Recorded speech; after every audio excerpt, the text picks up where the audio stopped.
আসসালামু আলাইকুম। আপনারা কেমন আছেন? আশা করি ভালো আছেন। আপনাদের জন্য নিয়ে আসলাম একটি পাসপোর্ট করতে একজন লোকের কী কী প্রয়োজন হয় এবং কিভাবে একজন লোক হয়রানি হইতে পারে, সেই হয়রানি থেকে মুক্তি পাওয়ার জন্য আপনাদেরকে আমি পাসপোর্ট অফিসে যাওয়ার আগে এই ভিডিওটি দিচ্ছি। অবশ্যই আপনারা সকলে এই ভিডিওটি দেখবেন এবং কি ভিডিওটি দেখে তারপরে পাসপোর্ট করার জন্য পাসপোর্ট অফিসে যাবেন। আশা করি আপনাদের সকলের উপকার হবে। এখানে কোনো রকমভাবেই আপনাকে যতটুকু পেশন করা হবে খুব সুন্দরভাবে আপনি এটিকে গ্রহণ করে আশা করি পাসপোর্ট করার জন্য চলে যাবেন। আমি প্রথম একটা নিয়ত করলাম পাসপোর্ট করব। সেই পাসপোর্ট করার ক্ষেত্রে আপনাকে সর্বপ্রথম কী করতে হবে? সর্বপ্রথম একটি কম্পিউটারের দোকান অথবা নিজেকে অনলাইনে অ্যাপ্লাই করতে হবে।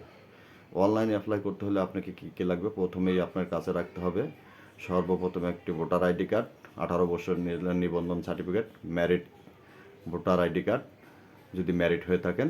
সেই ক্ষেত্রে যদি আপনার এই পাসপোর্টে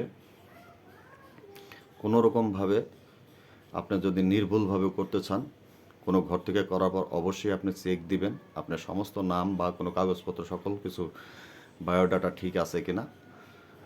ঠিক থাকার পরে সে অনলাইন আবেদনটি হয়ে গেল। আপনাকে একটা ফর্ম দিয়ে দিল অনলাইনের। আপনি সরাসরি ওই চেকটা নিয়ে ব্যাংকে চলে যাবেন। ব্যাংকে টাচ ব্যাংক, সোনালী ব্যাংক, জনতা ব্যাংক, যে ব্যাংকেই যান, বিশেষ করে সরকারি ব্যাংকগুলোতে আপনি যায় 21 কর্মদিবসের ভিতরে যে পাসপোর্টটি পাবেন সেই পাসপোর্টের জন্য আপনাকে সর্বপ্রথম কী করতে হবে? সর্বপ্রথম আপনাকে করতে হবে অনলাইনে অ্যাপ্লাই। এই অনলাইন অ্যাপ্লাই করার পর আপনাকে এই টাকাটা নিয়ে যায় ব্যাংকে নিয়ে আপনি ব্যাংকে যে টাকাটা জমা দেবেন 7,550 টাকা। দেওয়ার পরে আপনাকে মানি রিসিপ্ট পাবেন। এই মানি রিসিপ্ট দুইটা দিবে। একটা মানি রিসিপ্ট অফিস আপনার কাছ থেকে রেখে দিবে, আরেকটি আপনার কাছে থাকবে। সেই ক্ষেত্রে আপনি মানি রিসিপ্টটি নিয়ে সরাসরি এখন পাসপোর্ট অফিসে যাওয়ার জন্য রেডি হলেন। সেই ক্ষেত্রে পাসপোর্ট অফিসে যাওয়ার সময় আপনার সাথে কী কী নেবেন?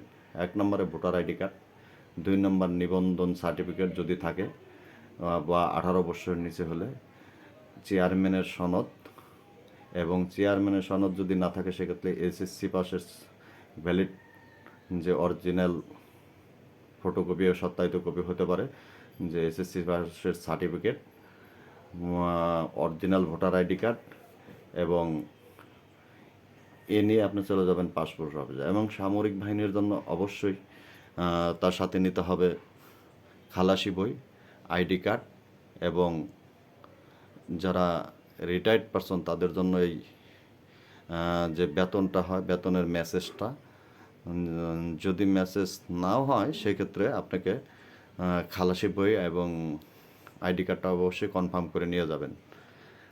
সাথে আরেকটা কথা ভুলে গেছি, সকলেই বিদ্যুৎ বিলের একটি কাগজ আছে, বিদ্যুৎ বিলের কাগজটি সাথে করে নিয়ে যাবেন।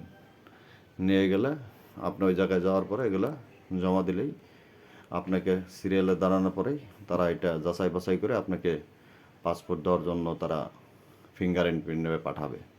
আরেকটা কথা, যারা নাকি অলরেডি সরকারি কর্মকর্তা এবং কর্মচারী আছেন তাদের জন্য অবশ্যই সাথে নিতে হবে একটি এনওসির কপি নিতে হবে, এবং সাথে যে সকল কাগজপত্র অবশ্যই এগুলো কাগজপত্র আপনার সাথে নিতে হবে। নেওয়ার পরে আপনার ওখানে যাওয়ার পরে যে অফিসার থাকে সে অবশ্যই আপনাকে এটা যাচাই বাছাই করার পর পরবর্তীতে আপনাকে পাসপোর্ট করার জন্য দেবে। তবে